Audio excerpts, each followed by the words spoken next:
Bonjour à tous, bienvenue sur ma chaîne. Aujourd'hui, nous allons parler d'un personnage connu, Gustave Le Gray.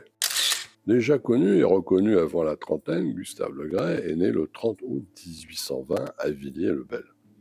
D'abord destiné à devenir clerc de notaire, Gustave Le Gray réussit à convaincre sa famille, des commerçants aisés, que son avenir est dans la peinture. En 1842, il suit l'enseignement de Paul Delaroche à l'école des Beaux-Arts. Il y rencontre ses amis Henri Le Sec, Charles Nègre et Jean-Léon Gérôme. En 1843, Paul Delaroche est contraint de fermer son atelier. Sa décision de partir en Italie influence ses élèves.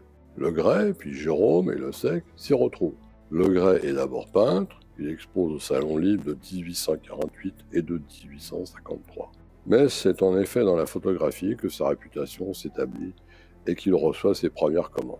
Ce fils de Mercier est un brillant portraitiste et s'est même endetté pour pouvoir monter un somptueux studio afin d'attirer une riche clientèle. Il écrira 4 livres sur la photographie. En 1848, alors qu'il réalise des daguerréotypes, il découvre incidemment le procédé négatif sur papier ciré. Il perfectionne le procédé du calotype de Talbot en apportant la méthode du papier ciré pour gagner en transparence. En 1850, il met au point le négatif sur verre au collodion humide. Enfin, l'année suivante, le négatif sur papier ciré sec. Gustave Le Gray réalisera de nombreuses marines et sera le premier à résoudre le problème de la trop grande sensibilité au bleu des plaques au collodion. En effet, pour réaliser une photographie de bord de mer, cette sensibilité empêche de prendre une image exposée correctement. Le Gray va donc prendre 2 photographies avec 2 temps de pose différents et expose la mer 2 fois plus de temps, 2 fois plus longtemps. Ensuite, il tire ces 2 négatifs obtenus sur une même feuille sensibilisée et enduite albumine. L'albumine, c'est du blanc d'œuf. L'avantage de ce genre de tirage, ils ont une surface lisse, luisante, avec des tons chauds et riches. L'exemple que vous voyez en incrustation a été réalisé à Sète, dans le sud de la France. Entre 1856 et 1860, il prendra un grand nombre de photos dans cette région et ira jusqu'à utiliser des négatifs de différents lieux pour réaliser ces marines dédiées à la Méditerranée. Ces images pleines d'énergie montrent des cieux chargés de nuages et mouvants. Aujourd'hui, ces images avec ces superpositions de 2 négatifs n'ont jamais été égalées. Leur prix aux enchères reste lui aussi inégalé et dépasse les 6 chiffres. Au XXIe siècle, nous utilisons des logiciels de retouche d'images qui facilitent grandement ce genre de montage. Les appareils photo actuels ont une dynamique telle que nous n'avons plus besoin de prendre plusieurs images pour photographier à bord de mer. Pour ceux qui pratiquent toujours la photo argentique, voici un bon exercice de labo à réaliser soi-même, chez soi ou en club. L'année 1851 est une date charnière pour la photographie et pour Gustave Le Gray. Il est membre fondateur de la Société héliographique, qui deviendra ensuite la Société française de photographie. Il est, parallèlement, l'un des 5 photographes sélectionnés par la Commission des monuments historiques pour accomplir ce qui sera nommé la mission héliographique. Le Gray, Édouard Baldus, Mestral, Henri Le Sec, Hippolyte Bayard, tous les 5 sont sélectionnés. Cette mission, qui a pour but le recensement des monuments du territoire national, lui offre l'occasion d'expérimenter à grande échelle ces nouveaux procédés et de prouver sa virtuosité en prenant jusqu'à 30 clichés en un seul jour. Le Gray, Mestral et Le Sec utiliseront le négatif papier ciré. Baldus, le négatif papier gélatine. Bayard, le négatif verre albuminé. Au début des années 1850, Gustave Le Gray photographiait couramment les apparitions publiques du prince précédent.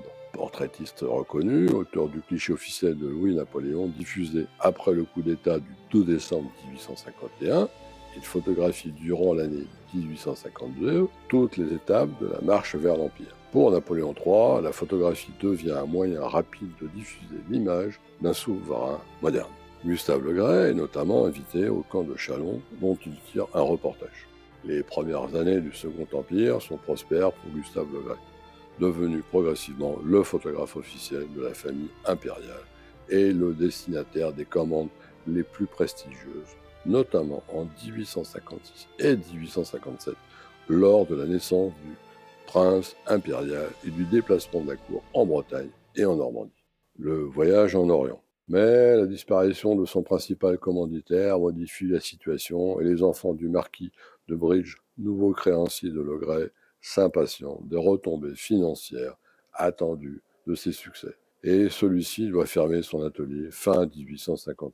C'est le moment que choisit Alexandre Dumas pour réaliser son rêve de voyage en Orient. Gustave Legray est invité par l'écrivain. À peine le voyage commencé, la prise de Palerme par Giuseppe Garibaldi décide Dumas à rejoindre les révolutionnaires et offre à Legray l'occasion d'illustrer les désastres provoqués par les bombardements de l'armée sicilienne. Ces photographies montrent une ville sans vie devenue silencieuse. La photographie de Garibaldi, en révolutionnaire romantique, fera rapidement le tour de l'Europe. À Malte, un différend provoque la séparation avec Dumas, et Legray et ses deux compagnons doivent quitter son navire. Sans revenu, le photographe propose ses services au Monde illustré qu'il envoie en Syrie pour suivre un détachement de l'armée française. Il devient reporter de guerre en 1860. Legray, blessé sur la route de Damas, installe un atelier dans les ruines de Baalbek. En 1861, il rejoint Alexandrie, où il réalise les portraits d'Henri d'Artois, ainsi que du futur Édouard VII du Royaume-Uni. Il écrit à Nadar et envoie encore des photographies. Mais à Paris, ce sont surtout ses créanciers et une femme dont il est bien content d'être éloigné qui entretiennent son souvenir. Il meurt le 29 juillet 1884 au Caire. Voilà, donc si cette découverte vous a plu, comme d'habitude, un petit like, un clic, un commentaire, ça fait toujours plaisir. Je vous dis à bientôt pour le prochain épisode. Ciao, bonsoir.